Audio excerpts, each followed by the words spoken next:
بسم الله الرحمن الرحيم. السلام عليكم ورحمة الله وبركاته. إن الحمد لله نحمده ونستعينه ونستغفره ونعوذ بالله من شرور أنفسنا وسيئات أعمالنا. من يهده الله فلا مضل له ومن يضلل فلا هادي له، وأشهد أن لا إله إلا الله وحده لا شريك له، وأشهد أن محمدا عبده ورسوله. يا أيها الذين آمنوا اتقوا الله حق تقاته ولا تموتن إلا وأنتم مسلمون. وبعد. Hadirin jamaah Masjid Agung Al-Ukhwah Bandung yang Allah muliakan, para pendengar radio Tarbiyah Sunnah Bandung, pendengar radio Roja di beberapa kota, dan radio-radio lain, pemirsa Roja TV dan TV-TV lain, serta para netizen di mana saja Anda berada. Kembali kita berjumpa melanjutkan kajian kitab Mukhtasar Ma'arijil Qabul.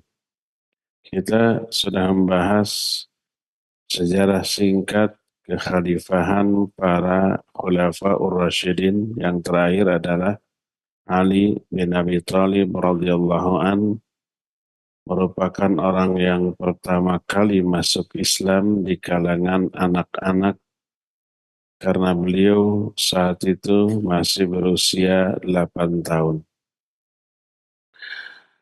Ketika Ali bin Abi Thalib menjadi khalifah, banyak bermunculan fitnah yang berupa lahirnya pemahaman-pemahaman yang sesat, yang menyimpang. Di antaranya adalah Khawarij, sampai Ali harus memberantas mereka. Apa itu Khawarij? Khawarij itu berasal dari kata kharij, jamaknya Khawarij, artinya yang keluar. Berasal dari kata kharaja. Mereka disebut Khawarij karena salah satu alasannya adalah keluar dari ketaatan terhadap khalifah. Mereka keluar memerangi pemerintah yang sah. Orang yang keluar disebut kharij, jamaknya khawarij. Lalu istilah khawarij menjadi nama bagi sekelompok orang yang disebut dengan Haruriyah di zaman Ali. Disebut Haruriyah nisbat kepada Harura. Harura itu sebuah tempat di sebuah desa di negeri Irak, dekat dengan Kufah. Mereka tinggal di sana dan tidak mau tinggal di Kufah bersama Ali bin Abi Thalib radhiyallahu an. Berkata Imam An-Nawawi rahimahullah, Al-Haruriyatu humul khawarij, summu Haruriyah li'annahum nazalu Harura. Haruriyah itu khawarij. Disebut Haruriyah karena mereka tinggal di sebuah desa namanya Harura. Di mana letak penyimpangan dari khawarij? Mereka tadinya pendukung Ali bin Abi Thalib ketika timbul perselisihan antara Ali dan Muawiyah. Sampai timbul peperangan dan Khawarij ini berada di kubu Ali, memerangi Muawiyah. Tapi ketika muncul gencatan senjata, Ali mengutus Abu Musa al-Ash'ari Kemudian Muawiyah mengutus Amr bin As. Melihat begitu, sekelompok orang tidak setuju. Kenapa? Karena sama aja dengan menyerahkan hukum kepada manusia. Lalu kedua orang antara Abu Musa dengan Amr bin As ini berembuk memutuskan sebuah keputusan yang sangat mengguncangkan umat. Ali diturunkan dari kekhalifahan, Muawiyah diangkat menjadi khalifah yang sah. Nah, orang-orang Khawarij itu memandang Ali dan Muawiyah sudah tidak lagi berhukum dengan hukum Allah, tapi menetapkan hukum dengan hukum manusia. Sedangkan ayat menyatakan wa man lam yahkum bima anzalallah faulaika humul kafirun. Siapa yang tidak menetapkan hukum dengan hukum yang Allah turunkan, maka mereka kafir. Maka dikafirkanlah Ali, dikafirkanlah Muawiyah, dan kedua kubu ini beserta pendukungnya dikafirkan. Kemudian mereka menyepi dan tinggal di sebuah tempat namanya Harura. Karena itulah maka mereka disebut dengan sebutan Haruriyah. Bagaimana akidah mereka? Mereka mengkafirkan orang Islam yang berdosa besar. Setiap orang Muslim yang berdosa besar dianggap kafir dan diperlakukan seperti orang kafir di dunia. Halal darahnya, halal juga diambil hartanya. Dan di akhirat mereka orang-orang Islam yang berdosa besar menurut pandangan Khawarij akan kekal di dalam neraka. Jadi para sahabat besar As-Sabiqun al-Awwalun termasuk para pahlawan Badar sampai Ali bin Abi Thalib, Ammar bin Yasar, dan seluruh sahabat pendukung kedua-duanya itu dikafirkan oleh orang-orang Haruriyah yang kemudian sebutan Khawarij ini umum ditujukan kepada setiap orang yang mengikuti madhab mereka yang rusak. Oleh karena itulah maka walaupun tidak ada kaitan dengan orang-orang Haruri secara nasab, apalagi organisasi, karena saat itu belum ada organisasi. Tapi kalau pemahamannya sama dengan mereka, menganggap kafir kepada orang-orang Muslim yang berdosa besar, mengkafirkan pemerintah yang Muslim hanya karena mereka melakukan dosa besar berupa tidak menerapkan hukum Allah dalam kekuasaannya, maka mereka semuanya disebut dengan sebutan Khawarij. Tanpa mereka sadari tuduhan kafir kepada sesama Muslim dengan alasan bahwa orang Muslim yang berdosa besar itu kafir, maka kekafiran itu juga pasti tertuju kepada mereka karena alasan beberapa hal berikut ini. Pertama, kalau seorang Muslim menuduh kafir kepada Muslim yang lainnya, maka tuduhan kafir itu pasti akan kembali kepada salah seorang di antara mereka. Kalau yang dituduhnya benar-benar kafir, maka ya, tuduhan itu benar. Tapi kalau yang dituduhnya Muslim tidak kafir, kekafiran tadi kembali kepada yang menuduhnya. Berdasarkan sabda Rasul Sallallahu Alaihi Wasallam dalam hadis sahih riwayat Imam Muslim, ayyuma mri'in qala li akhihi ya kafir faqad ba'a biha ahaduhuma in kana kama qala wa illa raja'at alaih. Muslim yang mana saja yang berkata kepada saudaranya, "Hei kafir," maka sebutan kafir itu akan kembali kepada salah satu di antara mereka. Kalau yang dituduhnya kafir, maka ia benar. Kalau yang dituduhnya tidak kafir, maka kekafiran itu kembali kepada orang yang menuduhnya. Hadis ini selain diriwayatkan oleh Imam Muslim, Imam Bukhari juga meriwayatkan, tapi bukan dalam kitab sahihnya, tapi dalam kitab Al-Adabul Mufrad, tapi sanadnya sahih. Kedua, bahwa dosa besar terbesar yang lahir dari menuduh kafir kepada sama muslim adalah menganggap halal darahnya, menganggap dibolehkan membunuhnya, bahkan merasa ibadah dengan membunuhnya. Padahal membunuh satu jiwa yang Allah haramkan untuk dibunuh termasuk dosa-dosa besar. Oleh karena itu orang Khawarij adalah manusia-manusia yang paling cepat bersegera memerangi sesama muslim tapi membiarkan para penyembah berhala melakukan perbuatan syiriknya.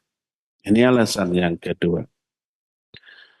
Ketiga, seorang mukmin kalau dia melakukan dosa atau maksiat tapi orang itu tidak menganggap halal terhadap perbuatannya, tetap meyakini haramnya perbuatan tersebut, tetap meyakini orang itu akan terkena azab.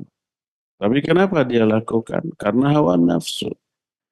Karena tergoda oleh syaitan, laknatullahi alaih. Dan rata-rata pelaku dosa besar seperti ini. Dia tahu itu haram, dia tahu itu dosa, dia tahu itu akan diazab, tapi karena hawa nafsu masih tetap dia lakukan. Seperti kalau orang lain umpamanya mabuk, berjudi, berzina, mencuri, itu saya yakin pelakunya pasti tahu semua perbuatan itu haram. Tahu itu dosa, tahu akan diazab. Kenapa dilakukan? Karena hawa nafsu. Atau kalangan kita, mungkin kita tidak akan tergoda dengan mabuk, kita tidak akan tergoda dengan berbuat judi, mencuri, merampok, berzina, dan seterusnya. Tapi kita tergoda dengan yang tak kalah besar dosanya. Itu apa? Ghibah, ria, suudzon, mencela. Ya, itu dosa-dosa besar. Ketika kita bergibah, tahu nggak gibah itu dosa besar? Tahu. Tahu nggak itu akan diazab? Tahu. Kenapa dilakukan? Hawa nafsu. Dan ada jebakan setan. Selama pelakunya tidak menganggap halal terhadap perbuatan itu, selama pelakunya menganggap tetap itu haram, berdosa, dan akan terkena azab, maka selama itu mereka tetap muslim. Tapi muslim yang berdosa besar. Tapi dosa besarnya tidak mengeluarkan mereka dari keislamannya. Baik itu kebid'ahan atau kemaksiatan, tidak mengeluarkan pelakunya dari Islam. Nah, oleh orang-orang Khawarij yang begitu dianggap sudah murtad, sudah keluar dari Islam, lalu diperangi, dibunuh, dirampas hartanya, maka mereka itu melakukan sebuah perbuatan dosa besar, menghalalkan jiwa-jiwa yang Allah haramkan untuk dibunuh. Berdasarkan hal itulah maka di dalam Sahih Bukhari sebuah hadis dari Jabir bin Abdullah radhiyallahu anhuma. Kata Jabir, ata rajulun Rasulullah sallallahu alaihi wasallam bil Ji'ranah musarrifuhu min Hunain wa fi thawbi Bilal fiddah. Rasul sallallahu alaihi wasallam yaqbidu minha wa yu'ti an-nas. Faqala ya Muhammad i'dil. Qal wailak. Wa man ya'dil idza lam akun a'dil. Qad khibtu wa khasirtu in lam akun a'dil. Faqala Umar bin Khattab radhiyallahu anhu, da'ni ya Rasulullah aqtulu hadzal munafiq. Faqala ma'adzallah. Ayatahaddatsan nas anni aqtulu ashabi. Inna hadza wa ashabi wa ashabahu yaqra'una al-Qur'an la yujawizu hanajirahum yamruquna minhu kama yamruqus saham minar ramiyah. Ada seseorang datang kepada Rasul sallallahu alaihi wasallam. Saat itu di tempatnya di Ji'ranah, baru pulang dari Hunain. Terjadi perang Hunain di sana. Dan Nabi dan kaum muslimin menang. Dan banyak terkumpul harta rampasan perang. Dari Hunain pergi menuju Madinah. Seketika sampai di Ji'ranah ada seseorang datang.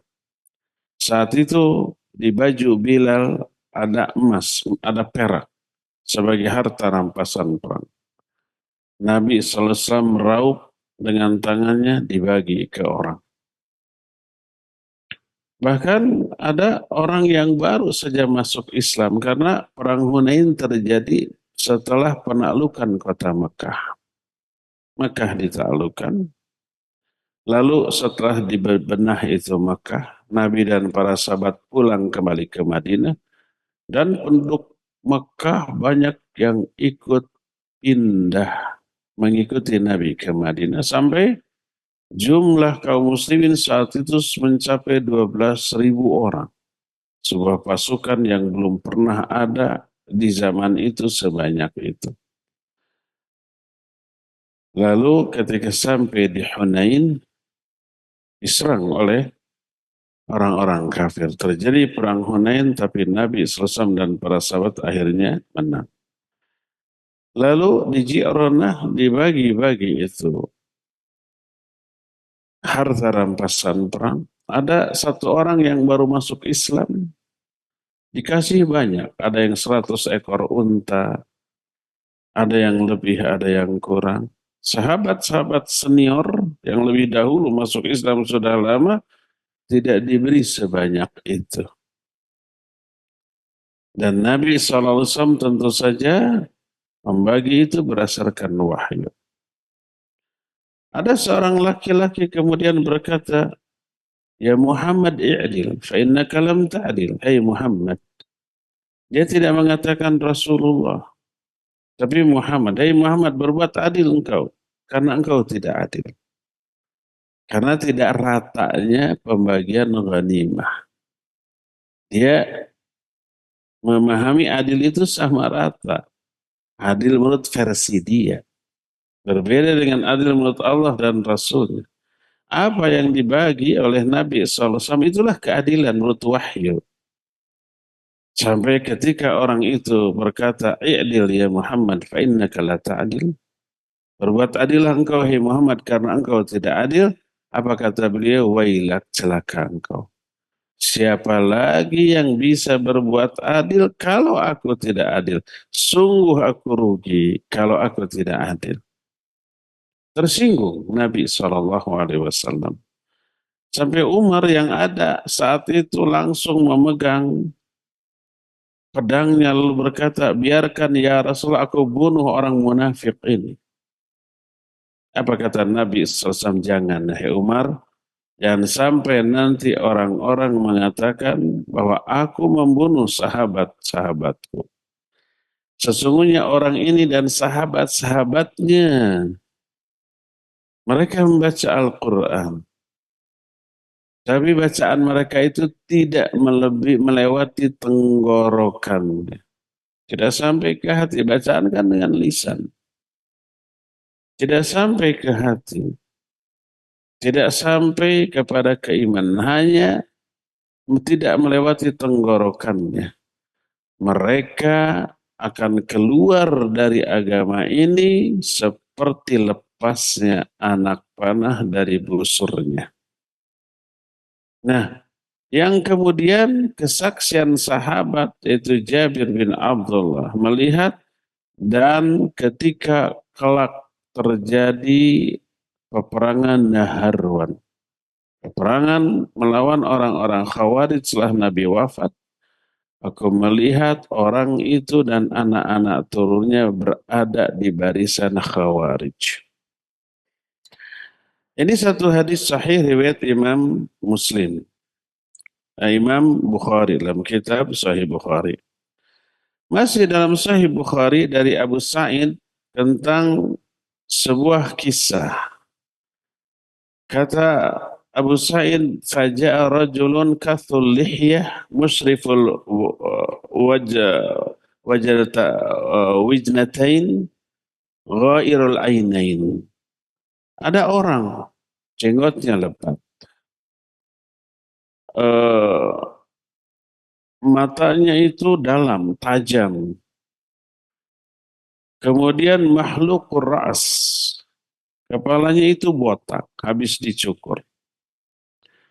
Ketika melihat Nabi membagi-bagi ghanimah seperti yang Allah wahyukan, orang ini berkata, ittaqillah ya Muhammad.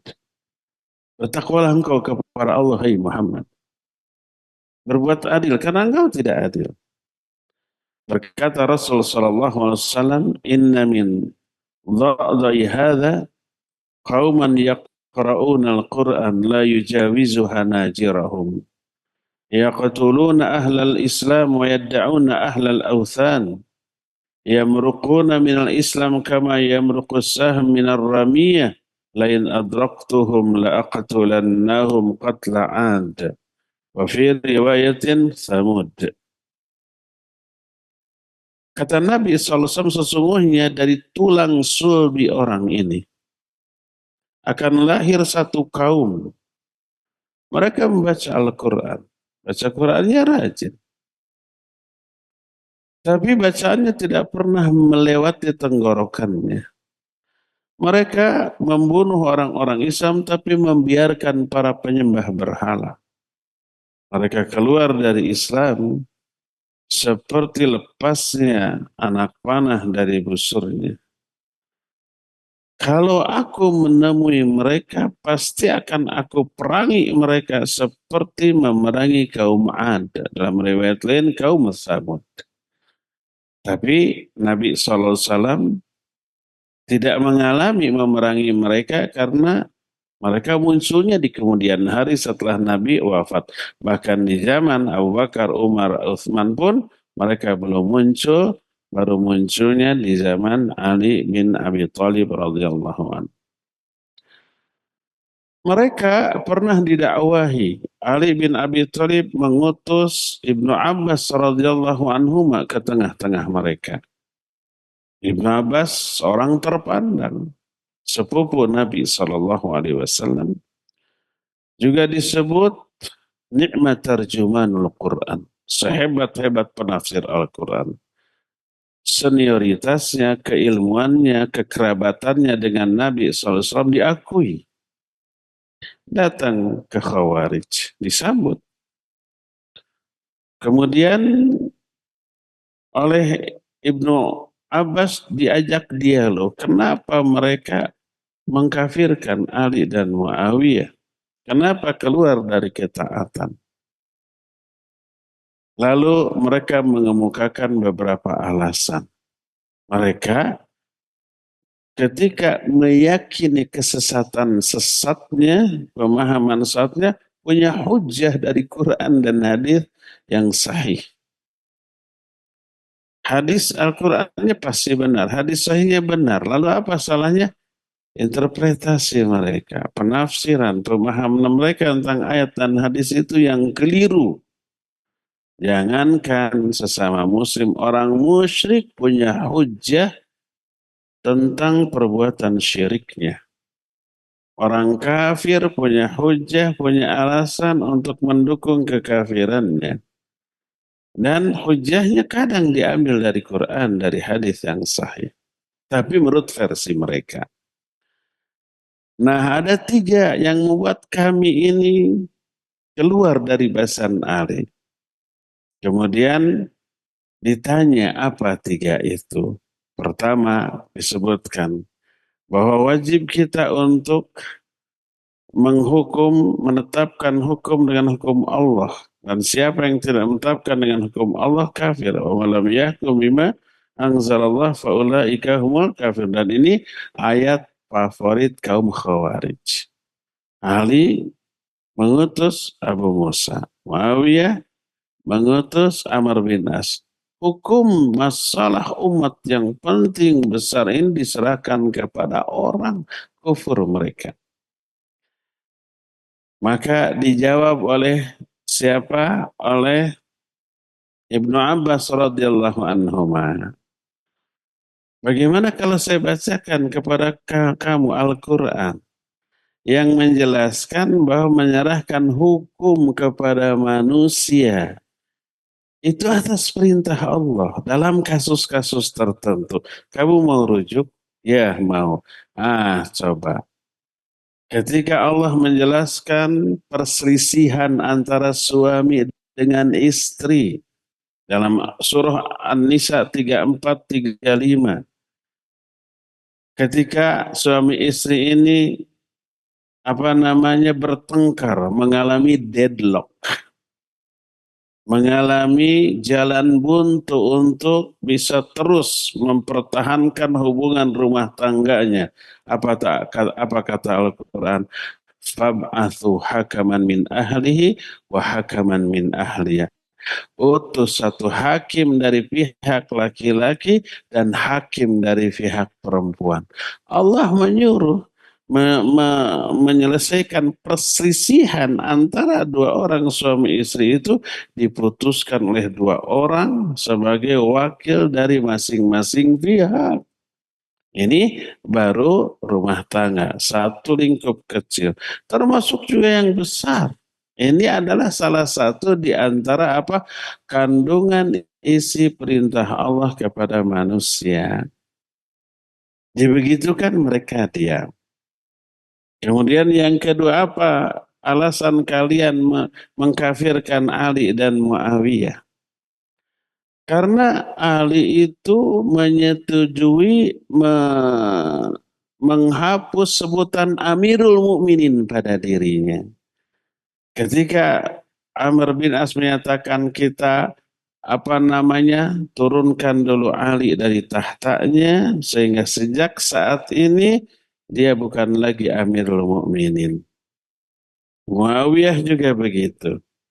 Jadi kalau dia bukan Amirul Mukminin, logikanya dia Amirul Kafirin.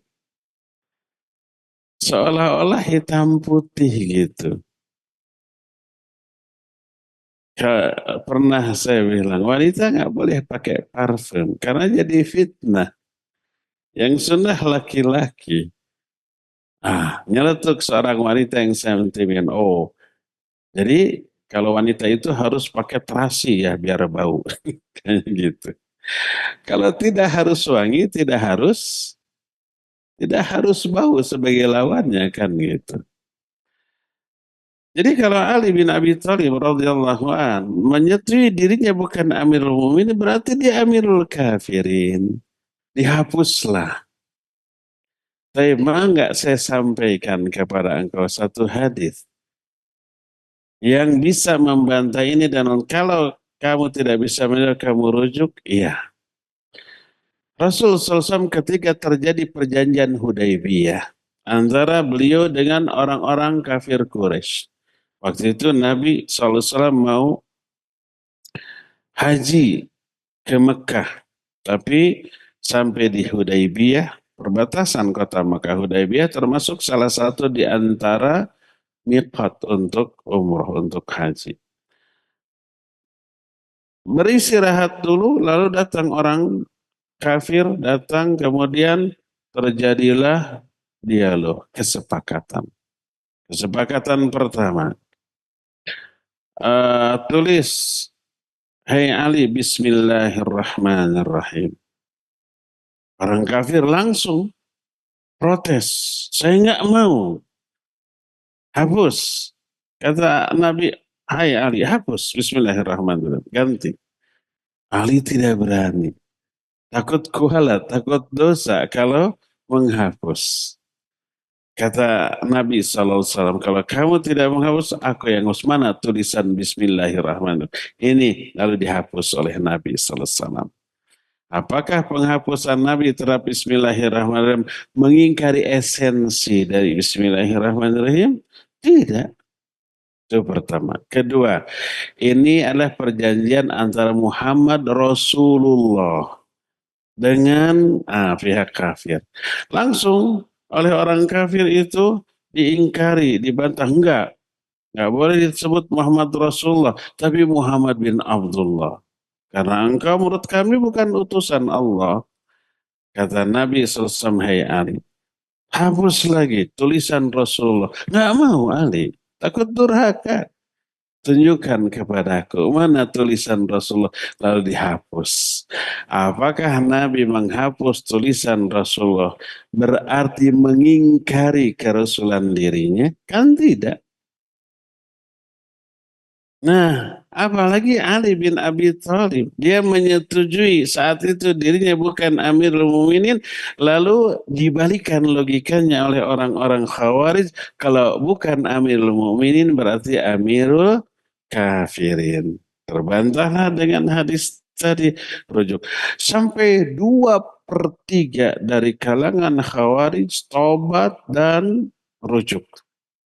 Tinggal sepertiga yang kekeh betekeh, ngeyel suraya, ngotot sorotot di dalam pemahaman yang keliru, walaupun tidak bisa lagi berhujjah, makanya Ali bin Abi Thalib radhiyallahu an kemudian memerangi mereka, ya.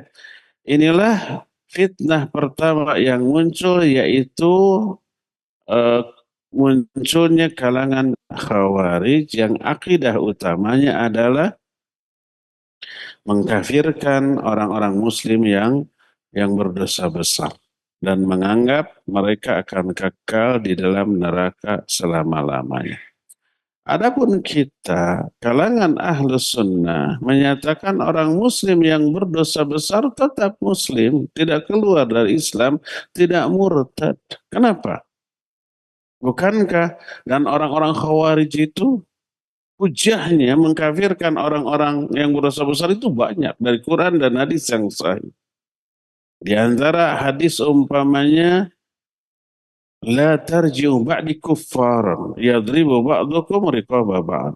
Jangan kalian kembali kepada kekufuran sepeninggalku, yaitu sebagian kalian membunuh sebagian yang lain. Nah, membunuh itu dosa besar, kata Nabi, kufur. Sibabul muslim fiskun wa qitaluhu kufrun. Mencela sama muslim fasik, membunuhnya kafir. Terus la yadkhulul jannah, ini banyak kesan, tidak akan masuk surga orang yang ada takabur walaupun sekecil debu. Orang yang memutus silaturahmi, orang yang mengadu domba. Itu banyak hadisnya, tidak akan masuk surga, artinya kekal dalam neraka selama-lamanya. Padahal memutus silaturahmi, takabur, itu dosa besar. Menyebabkan kekal dalam neraka, tidak akan masuk surga, berarti neraka terus, kata mereka. Hadis-hadisnya semuanya sahih, benar. Lalu kalau benar, di mana salahnya mereka? Mereka salahnya ketika memahami dengan logika atau ra'yu mereka berbeda dengan pemahaman para sahabat. Padahal para sahabat jauh lebih berilmu, lebih tahu daripada Khawarij yang mereka datang kemudian. Maka para ulama membantah pemikiran Khawarij. Pertama, yang dimaksud membunuh sama muslim itu kufur, maksudnya kufur kecil. Bukan kufur besar. Apa bedanya kufur besar keluar dari Islam, kufur kecil, tetap pelakunya muslim tetapi memiliki karakter orang kafir. Kalau hanya satu dua poin karakter orang kafir, tapi masih meyakini kebenaran Islam, ya disebut memiliki karakter kekufuran tapi masih muslim. Ada ayat Allah menyatakan wa in ta'ifatani minal mu'minina qatatalu faslihu bainahuma. Kalau ada dua kelompok mukmin saling berperang, berperang saling bunuh. Walaupun saling bunuh oleh Allah masih disebut sebagai kelompok mukmin. Padahal saling bunuh dan saling bunuhnya bukan satu dua, namanya perang, bisa ratusan, bisa ribuan yang dibunuh. Tapi oleh Allah Azza wa Jalla pertama masih disebut mukmin. Terus masih diperintahkan faslihu bainahuma. Akurkan, islahkan kedua-duanya. Ini yang pertama. Yang keduanya, Nabi SAW ketika mengatakan bahwa tidak akan masuk surga, dibahas oleh para ulama ahlus sunnah, maknanya adalah tidak akan langsung masuk surga. Orang yang takabur, orang yang memutus silaturahmi, orang yang mengadu-ngadu domba, tapi dia harus ke neraka terlebih dahulu. Sesuai dengan banyak atau besarnya kadar dosa. Setelah diazab dosanya lunas oleh azabnya, mereka kelak akan diangkat dari neraka dan dimasukkan ke dalam surga. Hadis tentang orang muslim yang ke neraka lalu diangkat ke surga baik karena syafaat sesama manusia, syafaat dari Nabi SAW karena rahmat Allah, atau karena memang sudah lunas azab dosanya oleh azabnya, maka diangkat dari neraka dan dimasukkan ke dalam surga. Yang seperti itu banyak, tidak kekal selama-lamanya di dalam neraka, ya. Dan dengan ini terbantahlah pola pikir orang-orang Khawarij.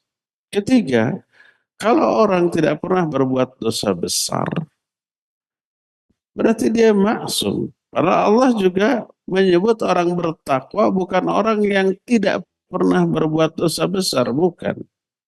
Orang bertakwa mungkin nggak terjerumus dalam dosa besar? Ya mungkin. Allah menyatakan walladzina idza fa'alu fahishatan aw zalamu anfusahum dzakarullah fastaghfaru lidzunubihim. Orang bertakwa adalah orang yang apabila mereka berbuat fahisyah atau zalim kepada diri sendiri, ini dosa besar. Mereka cepat tobat kepada Allah, tidak murtad, tidak harus mengatakan dua kalimat syahadat lagi. Coba tanya ke orang-orang Khawarij. Orang yang menuduh orang muslim yang berdosa besar itu kafir. Orang yang menuduh pemerintah yang muslim kafir hanya tidak karena tidak menetapkan hukum Allah. Coba tanya, kalian pernah berbohong? Pastilah pernah. Kalian pernah menyakiti ayah ibu? Pastilah pernah. Itu dosa besar menurut kalian, kafir diri kalian tuh. Karena itu adalah dosa besar. Kalau menyatakan saya jujur nggak pernah bohong, saya nggak pernah menyakiti orang tua, tanya ke ibu ayahnya, pernah nggak? Pernah nggak bergibah gitu ya? Pernah nggak terjerumus ke dalam perbuatan mencela sesama muslim? Itu dosa-dosa besar. Nggak ada orang yang selamat dari hal itu. Pernah nggak ngelirik wanita? Karena Allah menyatakan qul lil mu'minin yaghuddu min absarim. Katakan kepada orang-orang mukmin, tundukkan pandanganmu. Begitu ada wanita dilihat, melanggar ayat ini dosa besar. Kufur. Coba bayangkan. Nggak mungkin ada orang yang selamat dari kekafiran kalau kita mengikuti konsep orang-orang Khawarij ini. Ya, sampai saya pernah berdialog dengan penontonnya. Saya tanya, pernah nggak gibah? Pernah dosa? Ya namanya juga manusia. Itu dosa besar, kafir lah. Apa jawabnya? Memang kita semua kafir, kata dia. Loh, kalau memang semua kafir, ngapain kita memperjuangkan Islam dulu gitu? Udah Islamkan dulu diri sendiri kan gitu. Bingung dengan pola pikirnya sendiri ya. Karena itulah maka diperangi oleh Ali bin Abi Thalib radhiyallahu an. Timbul pertanyaan, apakah diperanginya orang-orang Khawarij itu karena dianggap kafir keluar dari Islam? Apakah orang Khawarij itu kafir karena mengkafirkan sesama Muslim? Kafir-kafir jadinya. Maka berkata Imam Ibn Rajab Al-Hambali rahimahullahu ta'ala yang beliau jelas dalam kitab Jami'ul Ulum wal Hikam. Kata beliau, وَقَدْ اخْتَلَفَ الْعُلَمَاء فِي حُكْمِهِمْ فَمِنْهُمْ مَنْ قَالَ هُمْ كُفَّارٌ فَيَكُونُ قَتْلُهُمْ لِكُفْرِهِمْ وَمِنْهُمْ مَنْ قَالَ إِنَّمَا يُقْتَلُونَ لِفَسَادِهِمْ فِي الْأَرْضِ بِسَفْكِ دِمَاءِ الْمُسْلِمِينَ وَتَكْفِرِهِمْ لَهُمْ. Para ulama ikhtilaf tentang ketika menghakimi mereka, menghakimi orang-orang Khawarij. Di antara para ulama ada yang menyatakan Khawarij itu kafir sehingga diperanginya mereka karena kekufuran mereka. Tapi tidak disebut oleh Imam Ibn Rajab siapa yang berpendapat seperti ini. Di antara ulama ada lagi yang menyatakan mereka itu Khawarij itu diperangi oleh Ali bin Abi Thalib karena kerusakan yang timbul di muka bumi berupa membunuh, menganggap ibadah, menumpahkan darah sama muslim, mengkafirkan mereka, merampok dengan dalih halal harta mereka ya. Ini pernyataan Imam Ibn Rajab dalam kitab Jami'ul Ulum wal Hikam.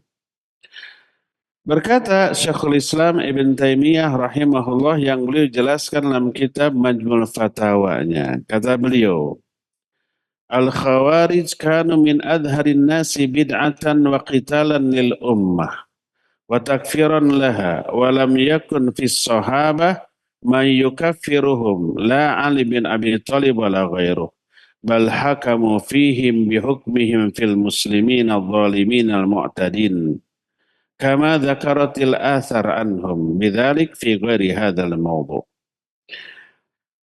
Khawarij mereka itu manusia yang paling nyata kebid'ahannya, memerangi umat dan mengkafirkan umat.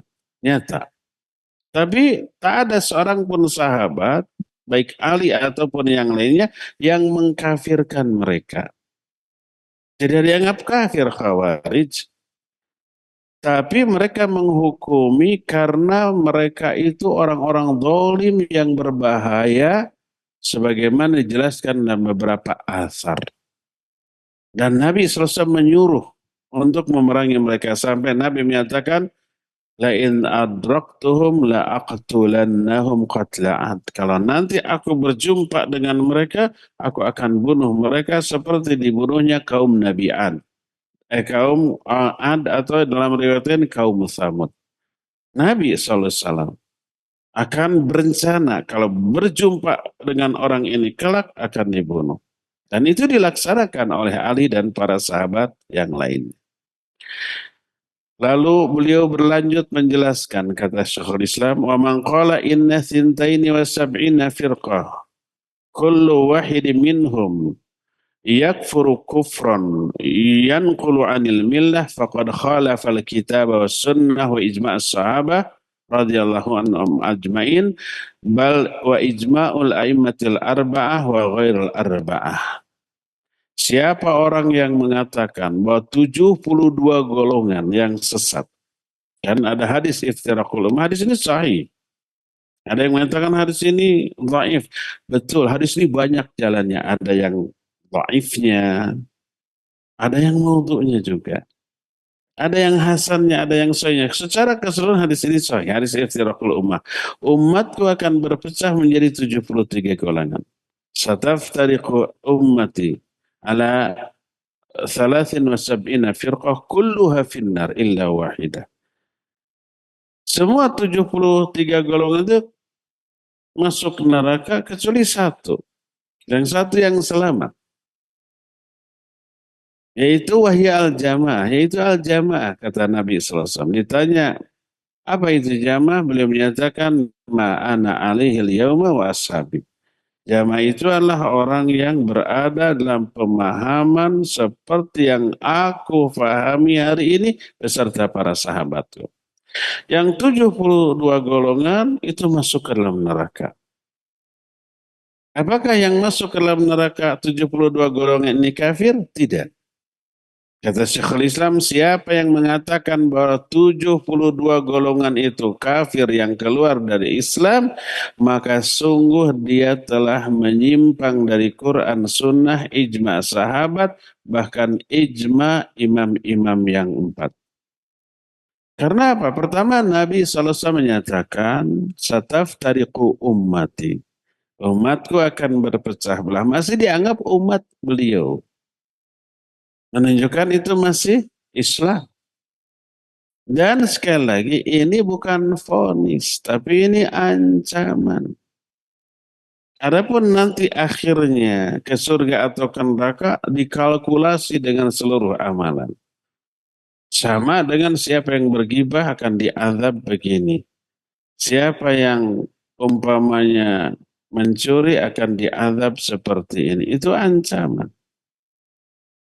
Lalu apakah orang itu nanti pasti karena bergibah dia pasti ke neraka, karena mencuri dia pasti ke neraka? Tidak. Karena apa? Diperhitungkan, dikalkulasi dengan amalan-amalan lainnya. Nanti ditimbang.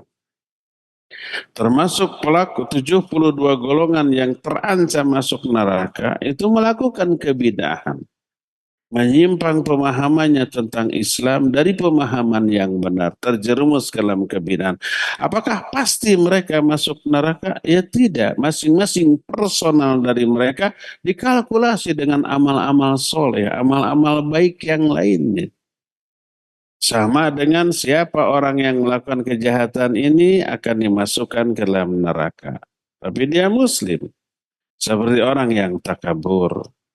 Tidak akan masuk surga. Artinya akan ke neraka dulu. Seperti orang yang memutus silaturahmi, mengadu domba, terancam neraka. Tapi pastikah dia ke neraka? Itu hanya ancaman atas salah satu dosa. Tapi ternyata dia melakukan amal-amal baik yang menyebabkan dosa itu terhapus. Sangat mungkin, mungkin.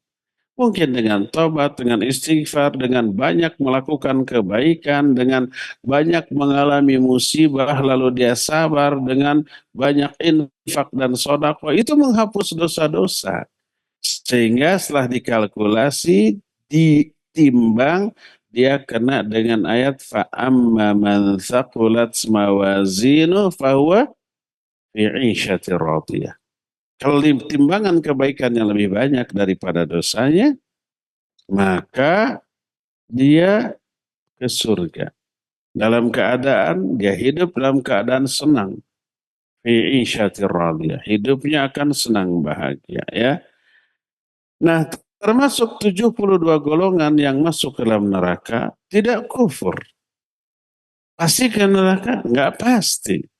Tergantung amal-amal yang lainnya nanti ya. Berdasarkan hal itulah pendapat yang lebih kuat Khawarij itu tidak kafir dengan kesesatannya. Tapi mereka tetap muslim dan muslim yang berdosa besar karena kesalahan dan penyimpangannya. Inilah fitnah pertama yang muncul di zaman Ali bin Abi Thalib radhiyallahu anhu, yaitu munculnya sekte Khawarij. Fitnah yang kedua yang muncul adalah Rafidhah dan cabang-cabangnya. Bagaimana sikap Ali radhiyallahu anhu ketika munculnya kelompok Syiah ini? Apa itu Rafidhah? Rafidhah nisbat kepada Rafad. Rafad itu maknanya tarak. Biizdira wa istihana. Rafad maknanya meninggalkan, tidak taat, membangkang. Dan mereka disebut Rafidah karena pengingkaran mereka, pembangkangan mereka kepada dua khalifah yang pertama yaitu Abu Bakar dan Umar. Mereka meyakini Abu Bakar dan Umar telah zalim kepada Ali bin Abi Thalib radhiyallahu an, merampas kekhilafan mereka, kekhilafan Ali bin Abi Thalib. Dan orang-orang Syiah ini ada banyak sekte. Sekte pertama disebut Sabaiyah. Mereka pengikut Abdullah bin Saba yang dulunya Yahudi. Kemudian pura-pura masuk Islam. Mereka lah kelompok Syiah yang paling gulu, paling berlebih-lebihan terhadap Ali, paling busuk ucapannya, paling jelek keyakinannya.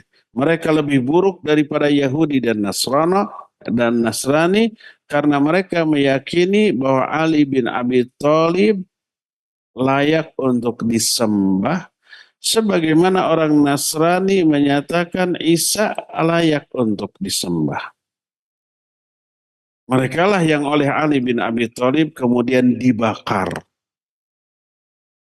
Tapi apa yang dilakukan oleh Ali bin Abi Thalib diingkari oleh Ibnu Abbas radhiyallahu anhuma. Sebagaimana dalam kitab Sahih Bukhari, Musnad Ahmad, Sunan Abu Daud At-Tirmidzi dan yang lain-lain. Ata Ali bin Abi Thalib bi zanadiqah fa ahraqahum. Fa balagha dzalika Ibnu Abbas. Ali bin Abi Thalib mendatangi kaum zindiq kalangan Syiah Rafidhah, Syiah Sabaiyah tadi. Lalu Ali membakar mereka.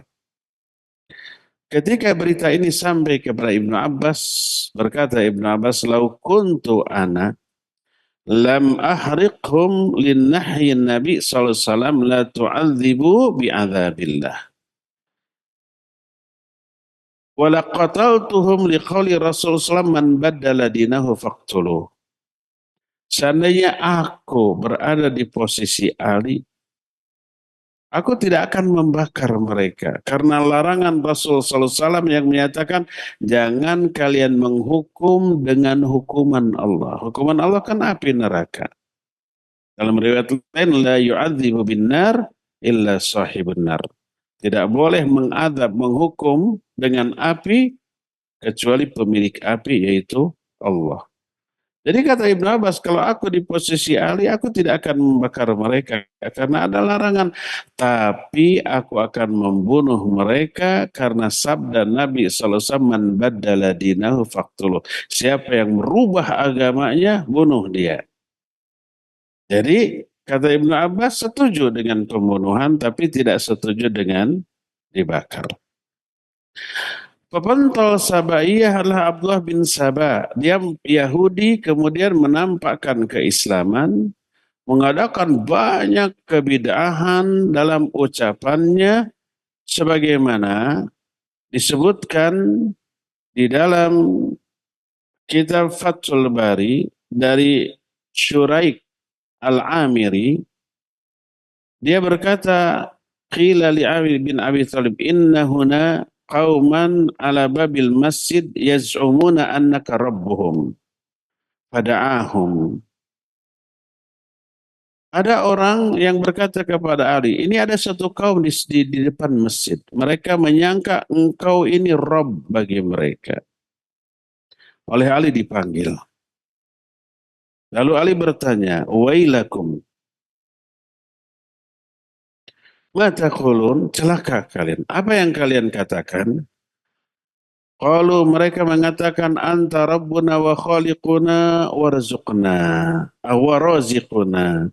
Engkau Tuhan kami, pencipta kami, pemberi rezeki kepada kami. Apa kata Ali? Wailakum innama ana Abdullah mithlukum akulu ta'am kama ta'kulun wa ashrabu kama tashrabun. In ata'tullaha athabani Allahu insyaallah wa in asaitu khasyitu ayyu'adzibani fattaqullah warji'u. Kata Ali bin Abi Thalib, celaka kalian, aku ini hanya hamba seperti kalian. Aku makan seperti kalian, aku minum seperti kalian. Kalau aku taat kepada Allah, insya Allah Allah akan memberi pahala. Kalau aku maksiat, aku takut Allah akan mengazabku. Takutlah kamu kepada Allah dan kembalilah taubat. Fa'abau. Mereka enggan, enggak mau. Falamal ghadau alaih. Esok harinya Ali juga, mereka datang lagi kepada Ali. Terus begitu sampai mereka itu kekeh di hari ketiga, berkata Ali bin Abi Thalib, la in qultum dzalik la aqtulannakum bi akhbathi qatlah. Kalau kamu tetap mengatakan begitu, aku akan bunuh kalian dengan seburuk-buruk cara membunuh. Kalau nggak mau tobat, aku bunuh kalian. Itu kata Ali. Mereka enggan tobat.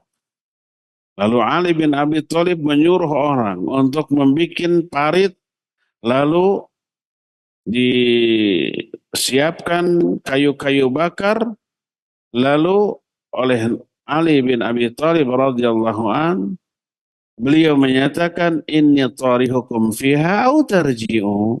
Aku akan masukkan kalian ke dalam api atau kalian bertobat, fa'abau ayyarji'u. Mereka tidak mau bertobat, kekeh menjadikan Ali sebagai sembahannya, lalu oleh Ali bin Abi Thalib mereka itu dilemparkan ke dalam api. Nah, ini dihancurkan pemahaman mereka oleh Ali. Tidak bisa karena pemahaman itu bebas, tidak bisa dibelenggu. Tapi orang-orangnya oleh Ali bisa diberantas dengan cara dibunuh, dengan cara dibakar. Ya, inilah salah satu sekte Syiah, dan sekte tersesat yaitu sekte Sabaiyah. Adakah sekte lain selain Sabaiyah? Ada. Nanti ada beberapa sekte yang kita bahas, minimalnya nanti ada 7 sekte dari kalangan Syiah yang berbeda-beda gitu ya. Dan bagaimana tindakan Ali bin Abi Thalib kepada mereka, kita akan bahas di hari Jumat yang akan datang. Untuk sekarang cukup sampai di sini. Subhanakallahum bihamdik, syadu an la ilaha illa anta, astaghfiruka wa atubu ilaik, walhamdulillahi rabbil alamin. Wassalamualaikum warahmatullahi wabarakatuh.